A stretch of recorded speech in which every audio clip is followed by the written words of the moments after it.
The moment the old farmer met the emperor's gaze, he suddenly lashed out, grappling with him on the spot. His son, standing nearby, was so terrified that he fainted instantly. It turned out this man was none other than the former crown prince destined to inherit the throne, yet he'd fled into the mountains on his coronation day, loathing court intrigue. The throne thus fell to his younger brother, who, reluctant to take on the mess, spent years hunting for his elder sibling. When the emperor finally tracked him down, ecstatic, he drafted an edict to abdicate at once. The old farmer accepted it grudgingly. Around then, his son aced the imperial exams as the new Zhuan Yuan. Unaware of their kinship, the emperor even granted a royal betrothal. When the son returned in glory to fetch him to the capital, the old farmer refused outright. But upon hearing the emperor had betrothed his daughter to his son, he erupted, marrying blood relatives? What a disgrace! He resolved to march to the capital and demand answers. At the palace gates, soldiers barred his way. Even when he showed his token, they detained him as a troublemaker until the edict slipped from his robes,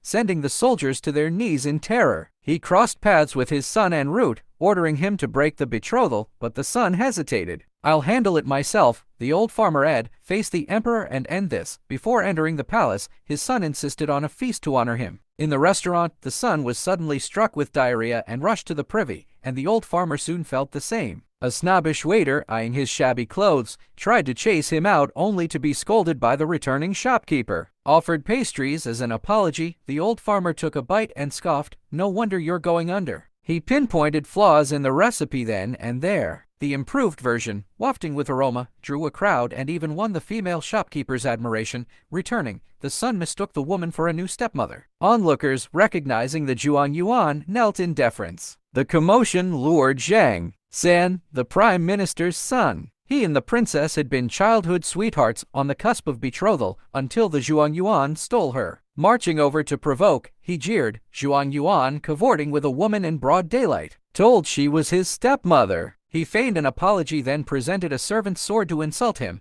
A lowly background deserves a lowly blade. He tossed out a couplet challenge. The Zhuan Yuan dreams of scaling the heavens, yet merits but a lowly sword. Watching his son cowed into silence, the old farmer snatched a painting from the hall, tore it to shreds, and stuffed them into a dog's mouth. "The prime minister breeds arrogant brutes," he retorted, "mangy dogs that bully the innocent, their bellies full of rotten paintings, plots." Enraged, Zhang San moved to attack until his father, the prime minister, arrived, slapping him publicly, apologizing to the crowd, and announcing the imperial edict to take the old farmer to the emperor. On the way to the palace, the son begged his father to hold his tongue. But when officials knelt before the emperor, the old farmer not only refused to kneel, he pointed at the emperor and shouted, "Foolish ruler!